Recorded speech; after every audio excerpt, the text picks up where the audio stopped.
Salutare, fan True Crime, azi e zi de traumă, eu sunt Ceci și aici vorbim despre cei mai oribili criminali pe care am putut să-i găsesc vreodată. Astăzi vorbim despre un caz la care am plâns mai mult decât am curajul să recunosc. Este vorba despre un caz extrem de emoționant, extrem de frustrant, mai ales că victima acestei povești este un băiețel de doar 8 anișori.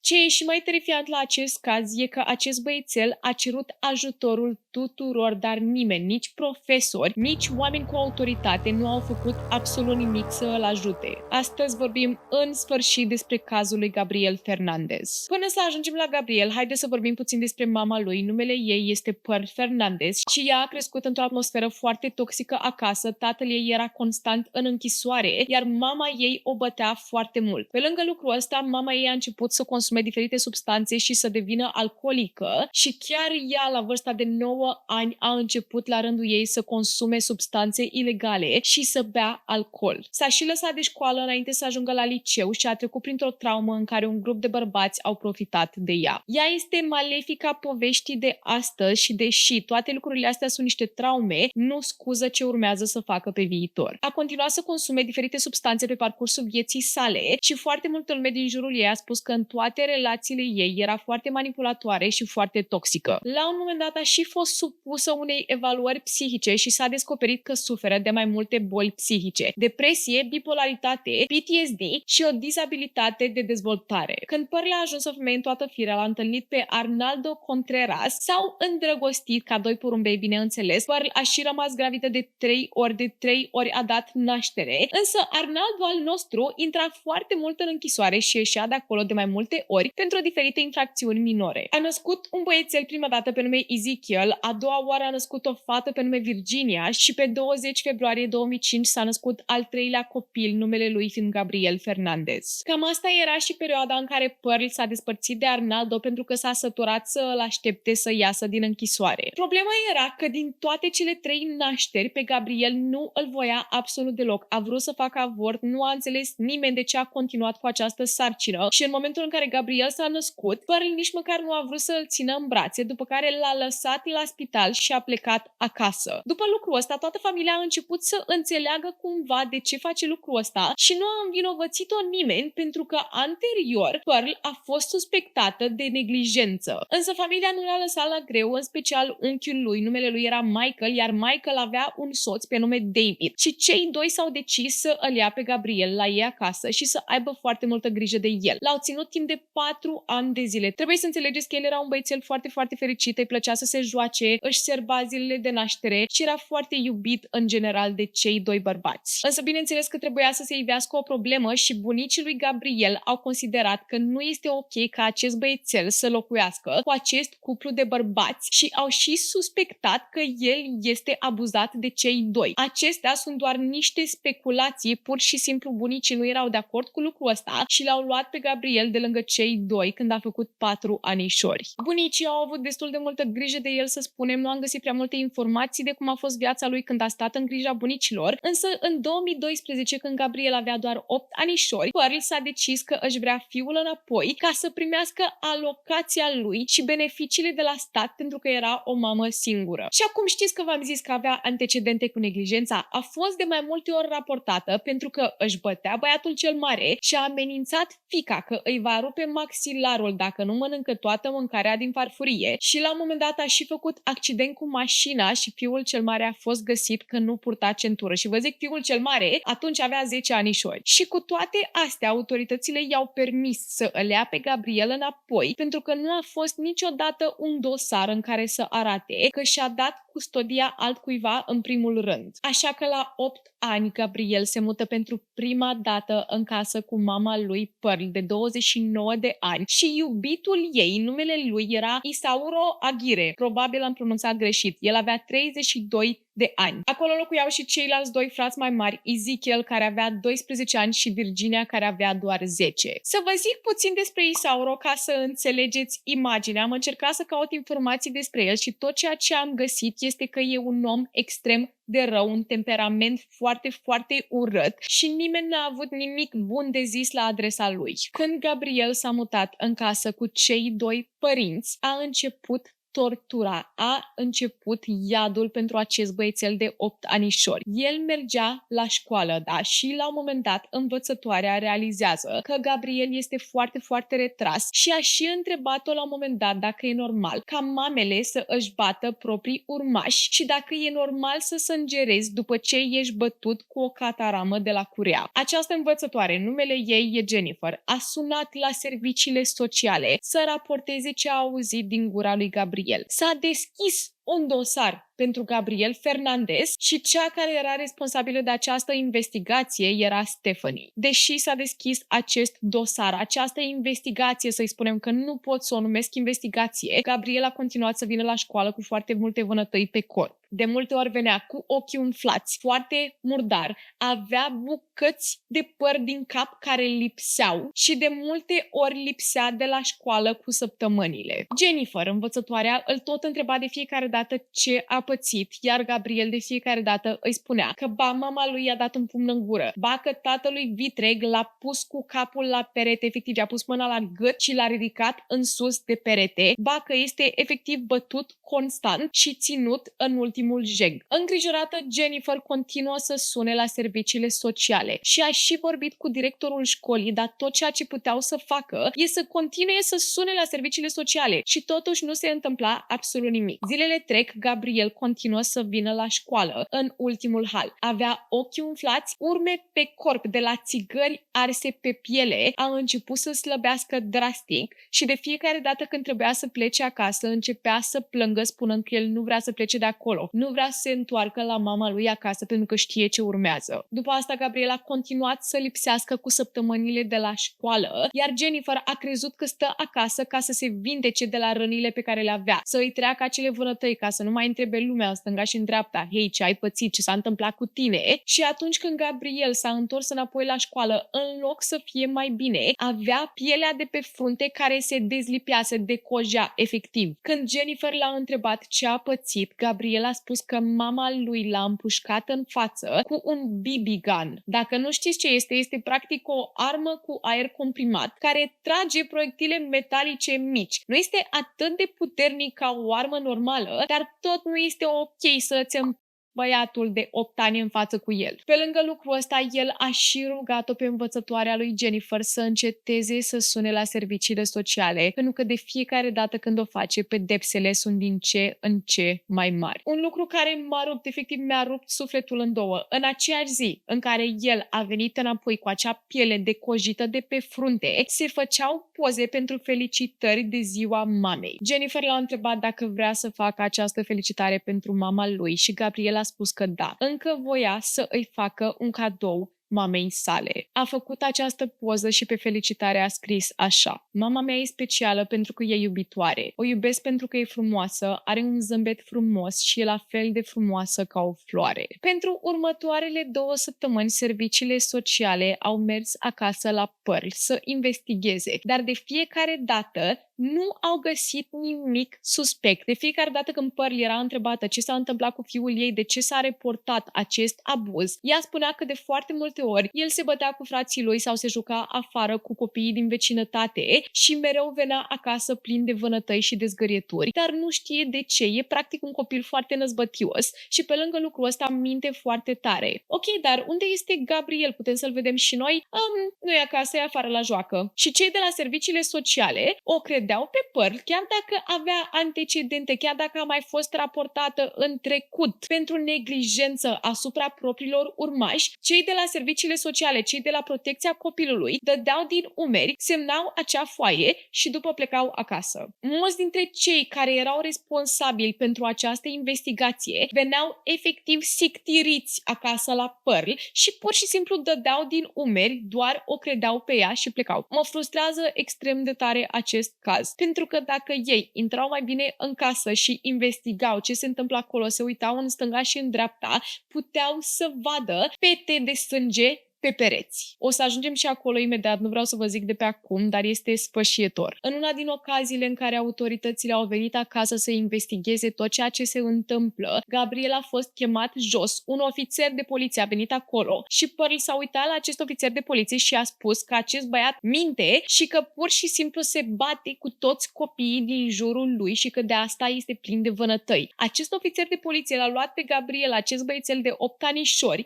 l-a aruncat în mașina de poliție în spate și i-a spus că asta se întâmplă oamenilor mincinoși, ajung în închisoare, să înceteze să mai mintă. Într-o altă ocazie, Pearl a mers la această instituție de unde avea să colecteze alocațiile celor 3 urmași și unul din paznici a observat cât de rănit era Gabriel. Avea urme de țigări arse pe frunte și ochii vineți, iar acest paznic s-a dus la șeful lui să îi spună că vrea să raporteze lucrul ăsta, să sune la serviciile sociale, la protecția copiilor, la autorități 911, orice, ca să îl ajute pe acest băiețel. Iar șeful lui i-a spus că shiftul lui se termină în 5 minute și că dacă face lucrul ăsta va trebui să lucreze în plus și nu vrea să-l plătească pentru ore în plus de lucru. De fiecare dată când serviciile sociale ajungeau la ei acasă, bineînțeles că cei 2 frați erau amenințați cu moartea dacă cumva vor spune adevărul de ceea ce se petrece în casa lor. Una din zecile de persoane care a văzut ce se întâmpla în casa lor era chiar sora lui Pearl, sora mai mică, și a și găsit la un moment dat o scrisoare scrisă de Gabriel în care zicea că vrea să își ia singur viața. Problema era că sora lui Pearl avea doar 16 ani și nu avea nici o putere. Așa ajungem pe 22 mai 2013, nici măcar nu este un caz atât de vechi. Pearl sună la 911 să raporteze faptul că fiul ei nu mai respiră. E foarte calmă când vorbește, mă neliniștește teribil lucrul ăsta și în timp ce ea vorbea cu autoritățile, Isauro, iubitul ei de 32 de ani, a sunat la autorități, a sunat și el la 911 în același timp să le spună autoritățile că fiul lor de 8 ani se juca cu fratele lui mai mare și că l-a găsit inconștient pe jos. L-au instruit să îi ofere primul ajutor până ajung paramedicii și când au ajuns acești paramedici împreună cu poliția, îl găsesc pe Gabriel dezbrăcat pe jos în mijlocul camerei cu coastele rupte. Avea gloanțe de la BB gun înfipte în el și craniul spart. Pe lângă lucrul ăsta, bineînțeles că era plin de lichide roșii. Și de ce vă spun lucrul ăsta? Pentru că oamenii mei s-au uitat la Gabriel, care era roșu, plin de vânătăi, plin de zgârieturi, tăieturi, gloanțe, vă puteți imagina felul în care arăta, și s-au uitat la Isauro, care Isauro trebuia să îi ofere acest prim ajutor, care era curat. Nu avea urmă de sânge pe el, ceea ce înseamnă că atunci când au stat autoritățile cu el la telefon să îi ofere acest prim ajutor, nici măcar nu s-a atins de acest băiețel. Unul din paramedici a și spus la un moment dat că nu era milimetru de pe pielea lui Gabriel care să nu fi fost atins într-un mod grotesc. De față cu autoritățile, Isauro și Pearl au început să se certe unul cu celălalt și le-au și spus că cel mai probabil acest băiat s-a lovit cu capul de măsuța de cafea și atunci când se va trezi să nu creadă nimic din ceea ce spune, pentru că este un mincinos, și voiau să sublinieze pe deasupra că acest băiețel de 8 anișori este gay. Să nu îl credeți pentru că este mincinos și gay. Nu mă întrebați că nu știu ce legătură are. Ei erau efectiv frustrați, toată frustrarea pe care o aveau în lume și o scoteau pe acest băiețel. Nu pe ceilalți 2 urmași, nu pe frații lui. Efectiv, Gabriel mânca toată, nu zic că ceilalți 2 trebuiau să mănânce bătaie, Doamne ferește de așa ceva. Practic, acest băiat era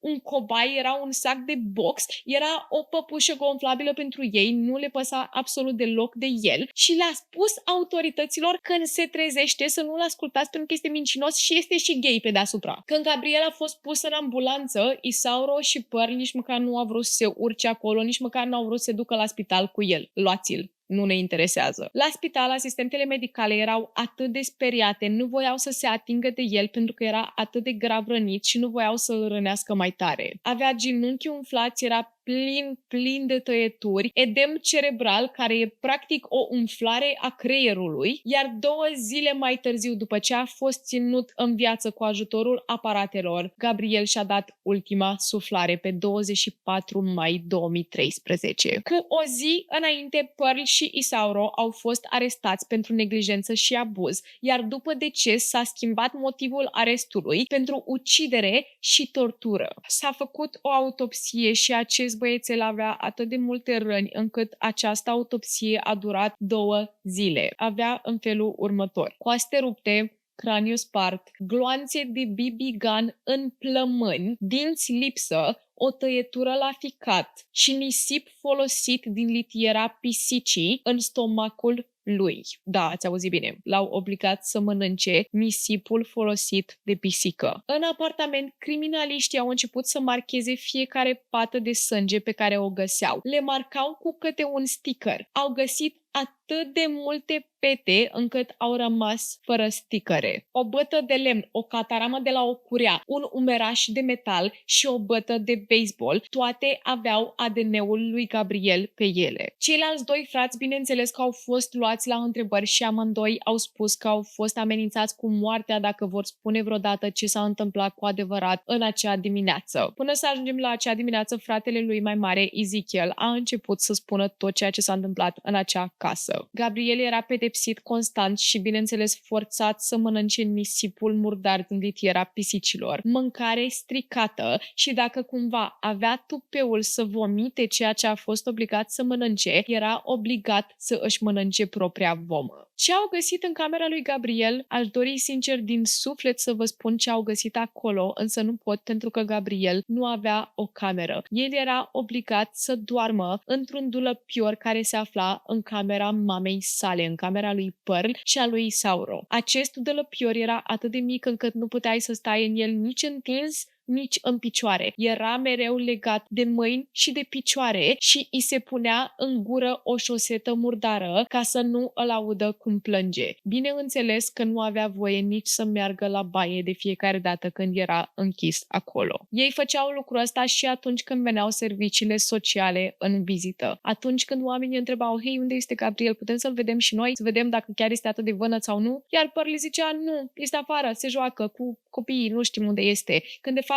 Gabriel era în dulap sus, legat de mâini de picioare cu o șosetă în gură, iar oamenii care lucrau pentru serviciile sociale ziceau: ok, o semnătură aici, m-am pupat. Nu pot să vă descriu cât de frustrant este acest caz, nu pot, efectiv nu pot. Unul din motivele pentru care Gabriel era pedepsit constant era pentru că Isauro era sub impresia că acest băiețel de 8 anișori era gay, tocmai pentru că a fost crescut 4 ani de zile de acest cuplu gay. Acest cuplu care l-a iubit. Acei 4 ani de zile au fost cam singurii ani din viața lui când a simțit iubire. De fiecare dată când îi se părea lui că acest băiat se comportă ca o fetiță, îi dădeau cu spray de piper în ochi și când îl loveau constant și îl băteau, îl torturau, cei 2 oameni malefici, mama lui și cu tatăl lui vitreg, râdeau. Se distrau, era o formă de divertisment pentru ei. În dimineața în care Gabriel a fost luat de ambulanță, Virginia a spus că i-a auzit pe părinți cum îl loveau pe Gabriel până a încetat să mai țipe și după ce a rămas inconștient, l-au băgat în cadă cu apă cu gheață. Au încercat să-l readucă la viață, dar în zadar și abia după au sunat la 911. Bineînțeles că a început și o investigație pentru serviciile sociale și departamentul de poliție. 4 oameni au fost trași la răspundere pentru falsificare de documente în dosarul lui Gabriel. Din 2003 până în 2012 s-au dat peste 60 de apeluri către serviciile sociale legate de Pearl. Din astea 60 de apeluri, această femeie, acest monstru, a fost investigată de 8 ori și niciodată trasă la răspundere. Toți cei 4 care au fost arestați și trași la răspundere și investigați au fost concediați și atât. Atât, oameni buni, au fost concediați și atât. Acum procesele. Pearl a fost supusă unor teste psihologice și s-a descoperit că avea IQ-ul unui elev de clasa a 6-a. Pot să înțeleg într-un fel sau altul că ea a trecut prin niște traume când era mică, bineînțeles, nu a crescut într-un mediu foarte plăcut, să spunem, și nu avea un IQ destul de mare, dar pot să vă garantez că și un copil de clasa a 6-a realizează că tot ceea ce s-a întâmplat cu acest băiețel nu este legal și nu este etic, nu este moral vorbit, nici măcar din toate punctele de vedere, ce s-a întâmplat cu acest băiat, pe lângă faptul că putea fi evitată toată această situație, indiferent de cât de traumatizată era această femeie, nu este o scuză. Ea a pledat vinovată de ucidere de gradul 1 în iunie 2018 și a primit închisoare pe viață fără posibilitatea de eliberare condiționată și a cerut să își ceară scuze familiei și că și-ar dori din suflet ca fiul ei să fie încă în viață. Ea, bineînțeles, că a și încercat să dea vina pe Isauro pentru că într-un final s-a descoperit că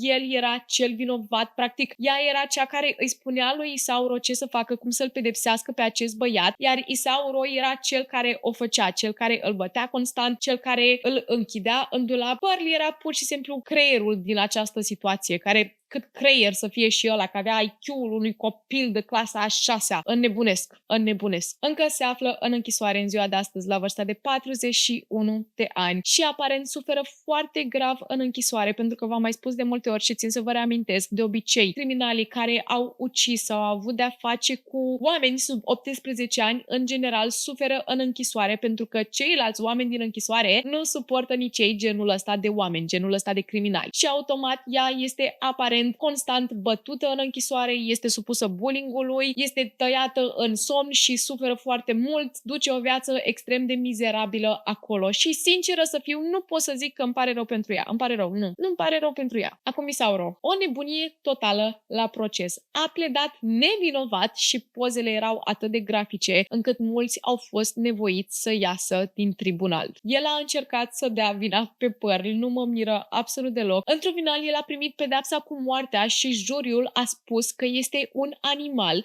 însă până și animalele știu cum să aibă grijă de puii lor. Problema este că în 2019 execuțiile din California au fost suspendate, de cel mai probabil Isauro al nostru nu va primi această pedeapsă cu moartea prea curând. Dacă Gabriel trăia în ziua de astăzi, ar fi avut 20 de ani și este tragic ceea ce s-a întâmplat. Am văzut documentarul pe Netflix, vă zic, a ieșit în 2020, dacă nu mă înșel, fix când ieșise, mă uitasem la el. A fost singurul documentar la care am plâns atât de mult, de-aia am și evitat să-l fac. Nu mi cred că am trecut prin acest caz fără să plâng. Mi-a cerut acest caz foarte, foarte mult. Sunt tare curioasă dacă ați auzit de el sau dacă știați absolut toate detaliile despre tot acest caz. Este unul tragic, bineînțeles. Lăsați-mi opiniile în comentarii. Eu am fost Ceci, acesta a fost cazul lui Gabriel Fernandez, iar până trauma viitoare, stay safe. Sper că se aude bine. Dacă nu se aude bine, vă rog, spuneți-mi că tot pe ăsta îl folosesc. Mi s-a dus microfonul în jos. What the...